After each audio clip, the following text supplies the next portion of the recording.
please, Melissa, we'd like to hear your story. And please, when you're ready, proceed. Melissa, why don't you tell us your name and tell us as short and as briefly as you can what happened when you were working for Dominion. Sure. My name is Melissa Carone. I was contracted to work for Dominion Voting Systems. I'm a freelance IT worker. I was contracted to work for Dominion to assist with IT during the election. I started work at 6 a.m. on November 3rd at the TCF Center. I got off work at 5 a.m. November 4th. Went home, went to bed, returned to work at 10 a.m. November 4th, stayed until approximately 2 p.m. November 4th. When I got off, I had a doctor's appointment. I was supposed to come back to work.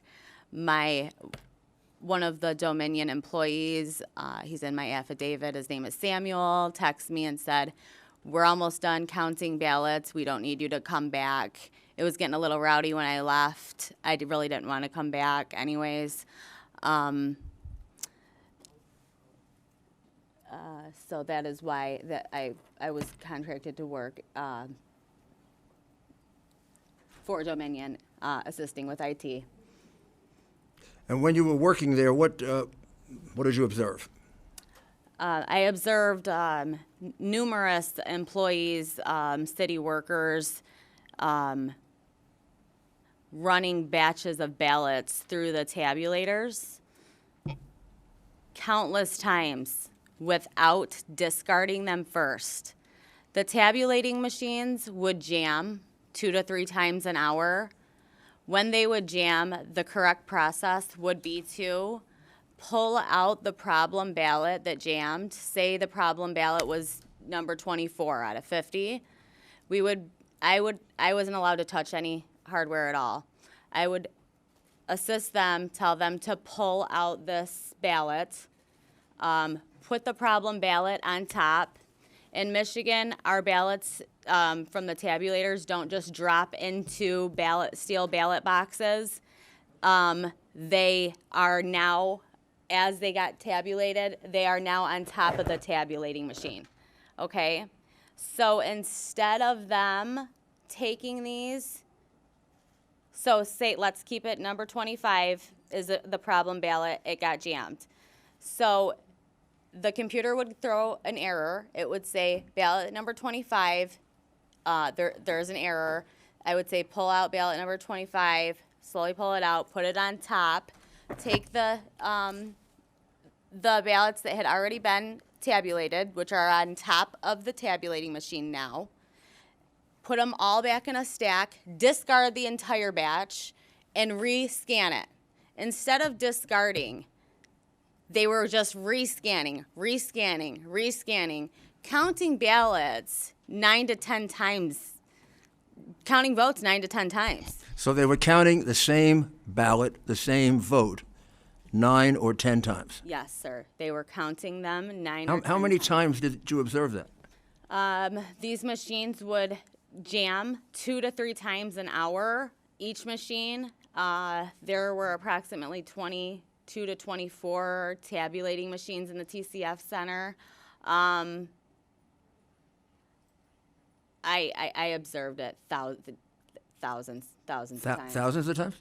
And how many were there 20 machines, approximately? Approximately between 22 to 24 machines. And were there any Republicans who were observing, or just Democrats? I saw very few Republicans, about 3 total. And how about those 20 machines? Did you see any of them observing those 20 machines where the ballot was being put in 10 or 20 times? They questioned. I got some of them questioning me. My manager had came up to. I had called my manager over to a specific tabulating machine. I showed him a number on it, which was close to 500. It should never go over 50. Ballots come in batches of 50.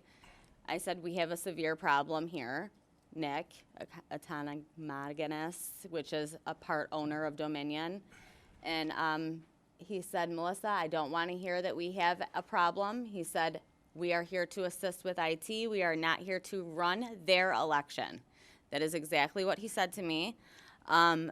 At that point, I was just really frustrated and upset. I could tell what was going on. I knew what was going on at that point. What was going on? He was in on it. He was in on it. They were all in on it. In on what? They were cheating. It was very, very apparent. It was apparent he knew. It was apparent that he was in on it. And when he caught on to me knowing that he was in on it, he just wanted nothing to do with me.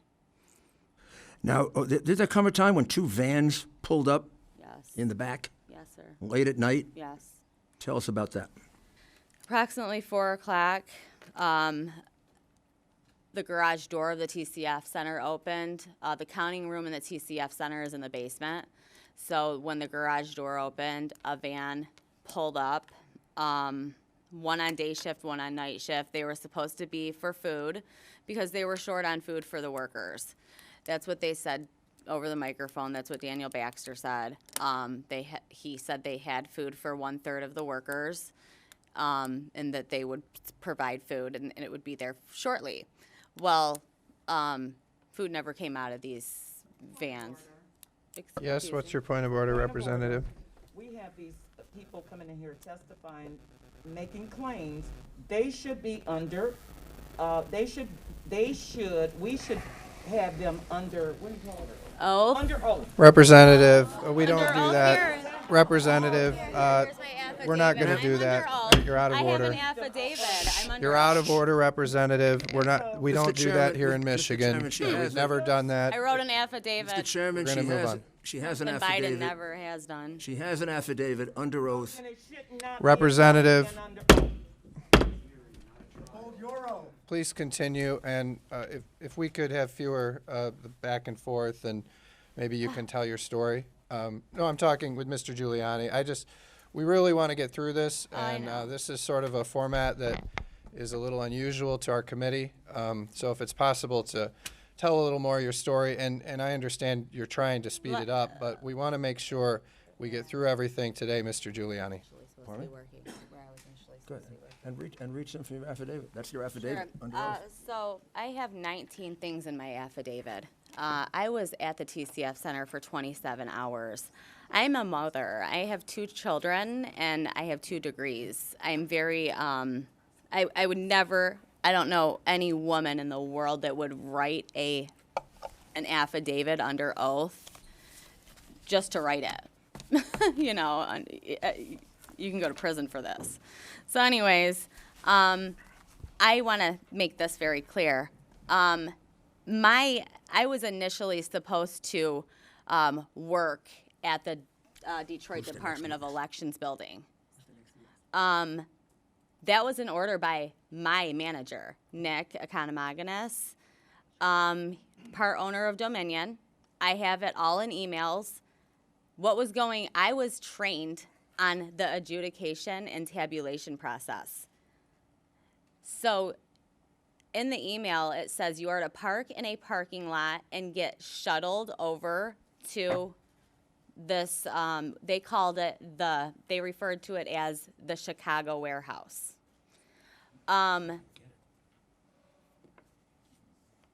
I know for a fact there was illegal activity going on there. People have pictures of people carrying ballots out of that place.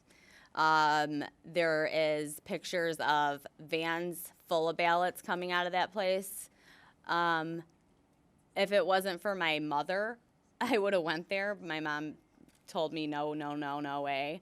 You know, this sounds really, really weird. And I have 2 young children, as I stated, that I needed access to my vehicle in case something happened. I ended up telling them that, and they said, okay, we'll put you at the TCF Center. Well,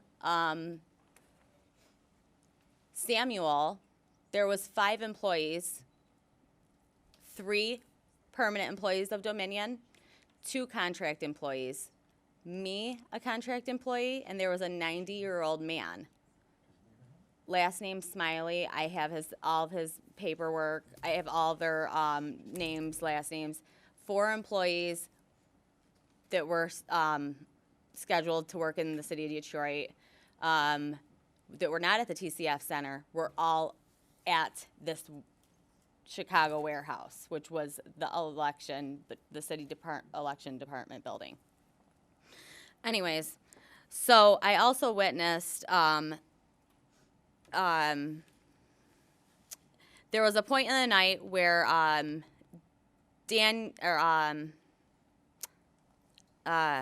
Samuel and Nick said that there was a big data loss. They started freaking out, stepped off the stage, got on their phones. I asked them what was going on. They said it was taken care of. Nick sent Samuel over to this warehouse for about 3 hours. When he got back, I said, "Where were you? Where'd you go?" He said, "I was at the warehouse." And I said, "What were you doing there?" And he's like, "Nothing, they just needed my help." Well, I said, "Where is this warehouse?" And he said, because I wasn't putting 2 and 2 together yet, that I, was initially supposed to work there, because I'd never even looked up the address. And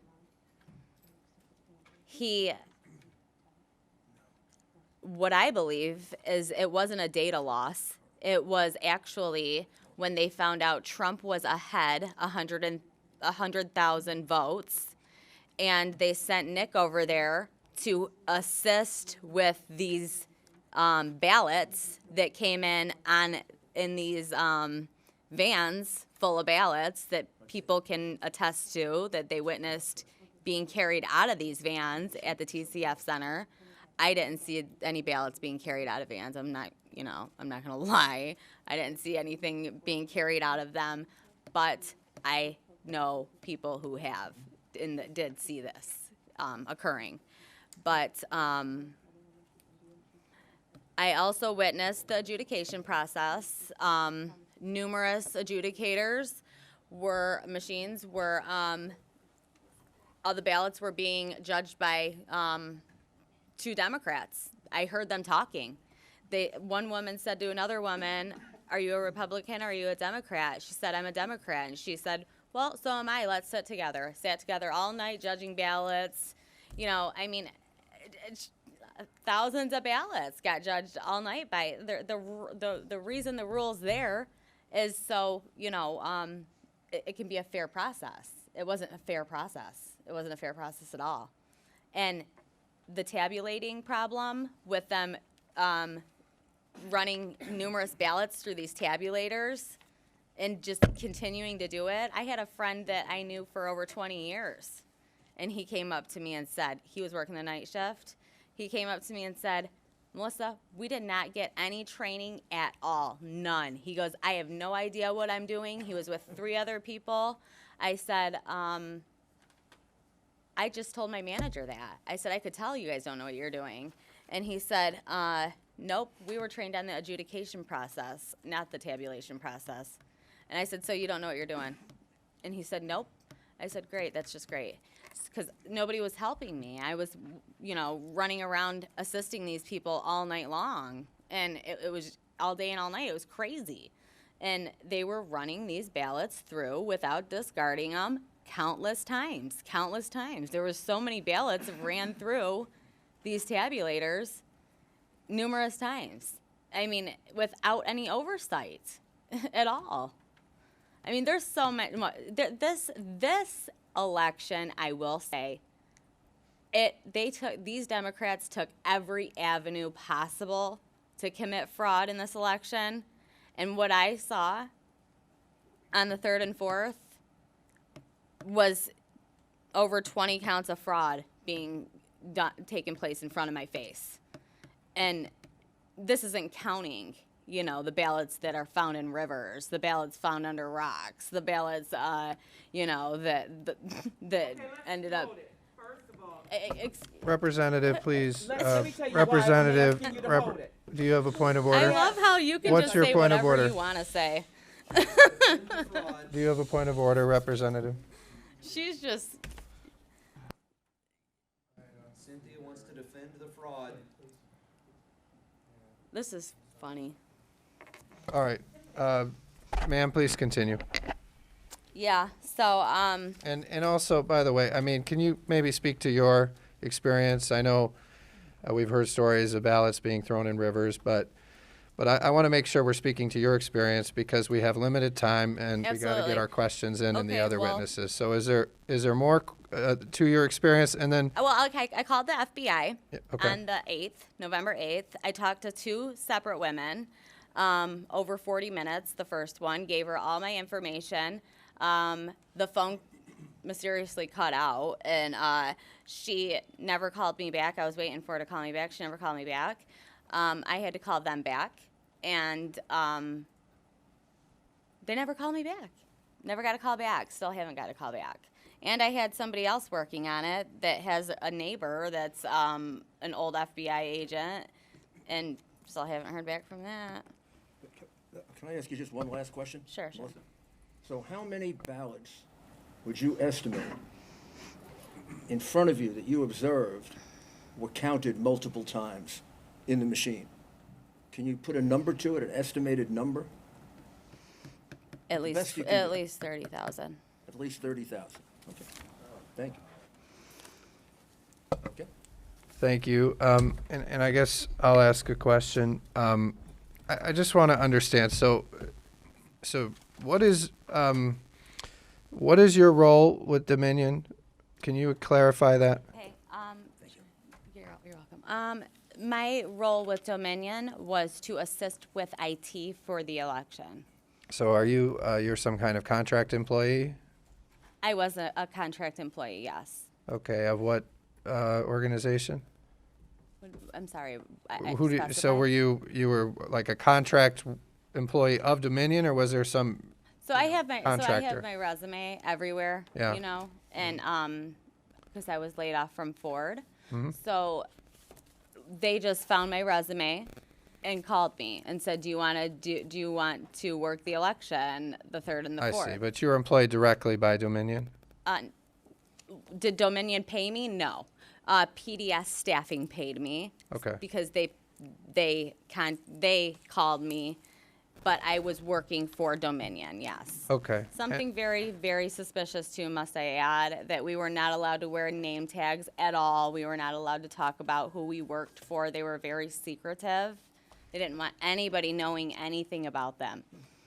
And so I just want to make sure I understand you correctly. So you said you're alleging that you heard or that you witnessed ballots being put in the machine, run through, counted, and then put through again? Is that what you're alleging? Without discarding. Mm-hmm. That is what I am telling you to be a fact. And how many times did you witness this happening? I witnessed it in a 27-hour period, thousands and thousands of times.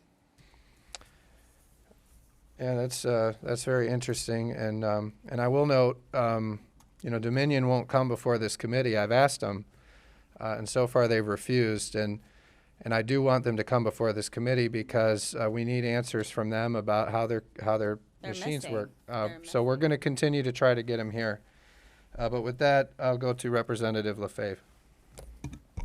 Thank you, Mr. Chairman, and I am not sure how I'm going to do this with one question, but I'm going to try my best anyway.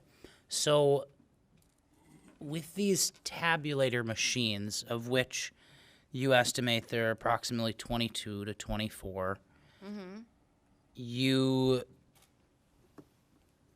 I guess I'm not understanding. So, you place batches of 50 on top of the machine. No. Okay, so I'm gonna try to explain it to you as if it's a printer, okay? Thank you. Okay, so a printer, when the papers come out of the printer, that's where in these tabulators, that's where you would feed the 50 in, okay?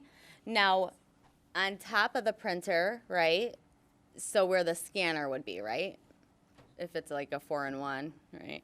So that's where these ballots would come out after they had been tabulated, okay? So if one jammed, number 25 jammed, right? Then it would put up an error. Discard, rescan. Ballot number 25 has an issue.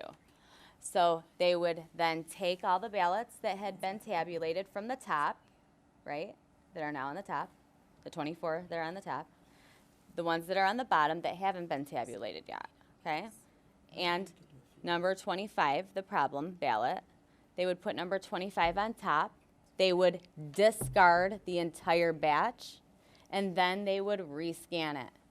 Instead of discarding it, they would rescan them, counting those 24 again, okay? Now, let's say it was out of 50, number 48 that jammed. That's 47 being counted again. I'm just using you know what I'm saying? So, does that clarify that? Okay. It does. And basically you put batches of 50 in until you're done with that precinct, right? That's what they would do, yes. But a lot of these workers would, they would get a batch of 50, and then they wouldn't get another batch for like 10 minutes.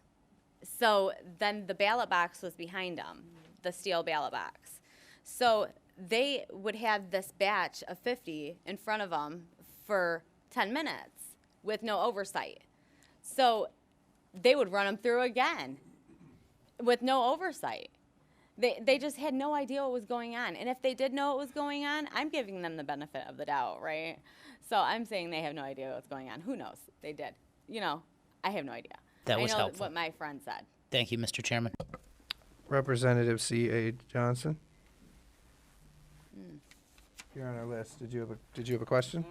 Okay. Representative Camilleri. Thank you, Mr. Chair, and thank you for your testimony. Going back to the ruling from Judge Kenny, Timothy Kenny, he writes that your description of the events at the TCF Center does not square with any other affidavits. Yeah. He says that there are, my mistake. excuse me, I'm speaking. Please, Thank you. let's let the representative finish, and then you can answer. He writes that there are no other reports of lost data or tabulating machines that jammed repeatedly every hour during the count. He also writes that neither Republican nor Democratic challengers nor city officials substantiate your version of these events. The allegations simply are not credible, is what Judge Kenny writes. So my question for you is, you're making claims here today that there's systematic fraud in what's going on in our elections. Are the courts also tied up in that fraud? Let me tell you what I did by accident, okay? I gave Channel 7 an interview that they tied in to that and made me the witness that's uncredible. Guess what? There's going to be a couple behind me that are going to say the same thing I just said. And The witness before you was also proven not credible as well by oh the no, same she judge. wasn't because she wasn't even there. Representative The very Camilleri, first let's let her time finish, she has please. talked. The very Ma'am. first time. So I just want to understand, I don't know what exactly all the things that are being talked about there are, but can you tell us what you said today is the truth? Is that correct? Sir, I wrote a written affidavit. Yes, it is 100% true. Okay, and did other people observe this? Absolutely. And behind me, you're going to hear a couple. Okay, and we'll hear And from them. let me just hopefully. state this. I was an IT worker on the stage. I was working with Dominion. I had no poll workers were not allowed on the stage. The data loss, nobody would have heard about that besides me, Samuel, and Nick. Okay? Just like nobody knows that Samuel went to the Chicago warehouse besides me because I worked for Dominion. They didn't. They're not going to hear that part. You know what I mean? The poll workers are not going to know that Samuel, they're not even going to know who he is. They're not going to know that he went to the warehouse. So can you, I think what Representative Camilleri is asking is perhaps, why is it that more people, and I know we have a couple here today, but why is it that we're not having more people come forward? I mean, it seems like if there I'll was tell all you this why. widespread fraud, that, we'd have dozens and dozens of people. I'll tell you why. My life has been destroyed. My life has been completely destroyed because of this. I've lost family. I've lost friends. I've been threatened. My kids have been threatened. I've had to move. I've had to change my phone number. I've had to get rid of social media. Nobody wants to come forward. They're getting threatened. Their lives are getting ruined. I can't even get an actual job anymore. I can't. Because Democrats like to ruin your lives. That's why. All right. Let's Just like they do to Trump. let's move on to Representative Steve Johnson. Thank you, Mr. Chair. So obviously these allegations are very troubling. This is my question here. If these ballots were run through multiple times, as you've alleged, I think you said possibly up to 30,000 times, definitely thousands of times being counted. When we examine the poll book and see who voted, and we count those numbers, Yes. would they then not line up with the total number of votes coming out of Detroit? Just later. The poll book is completely off. Completely off. Off by That poll- 30,000? I'd say that poll book is off by over 100,000. And That poll book. Why don't you look at the registered voters on there? How many registered voters are on there? Do you even know the answer to that? No, I guess I'm trying to get to the bottom Zero. of this here. Zero. There's zero. So, my question then is, if the Guess how many? Wait. What about the turnout rate? 120%. Let's let Representative Johnson ask his question, please. so the poll book number, there's two things that could happen here. Either the poll book number, if ballots were counted multiple times, there's two options. Option number one is that the poll book numbers are not going to match. They don't. The actual. Not by thousands and thousands of votes. That's not what we see right now. Take that's a look option number again. one. Take a look again. Option number two is that they essentially were filling in names of people who didn't vote. Dead people too. So is that? Let's I guess, let is that your Representative suggestion? Johnson ask his question, and then when I he's thought that done, was his answer. Okay. Well, I guess that's well- my question here is why we're not seeing the poll book off by 30,000 votes. That's not the case. What did you guys do? Take it and do something crazy to it? I'm just saying the numbers are not off by 30,000 votes. So I know what are you I saying saw. that they're filling in? I know what I names? saw, and I signed something saying that if I'm wrong, I can go to prison. Did you? okay, I'm just trying to ask you a let me, legitimate question here. yeah, let's let Representative Johnson ask his question, and then don't interrupt him, and then Okay. if you want to respond to it, that's fine. And did you have more, Representative? Yeah, I guess I just want to keep following back up with the poll book. So are we saying that the poll book is either wildly off or that they are Wildly filling off. in names? It's wildly off, and dead people voted, and illegals voted. Okay. So that's my I answer. think we're going to move on. Yeah. Representative LeGrand. Thank you, Mr. Chair. So, ma'am, can I ask you a simple question? Sure. When did you convey the narrative? When did you communicate substantially the narrative that you've given us today? At what do you recall the date that you gave that to the Trump legal team, to Mr. Giuliani and the woman sitting next to him?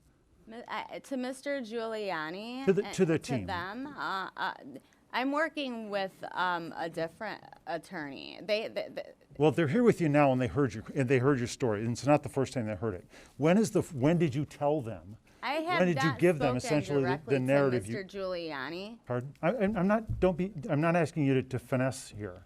I'm asking you, when did you tell them the narrative that When you're did I telling us write now? my first affidavit? November 8th. Thank you. That's a great place to start. Thanks.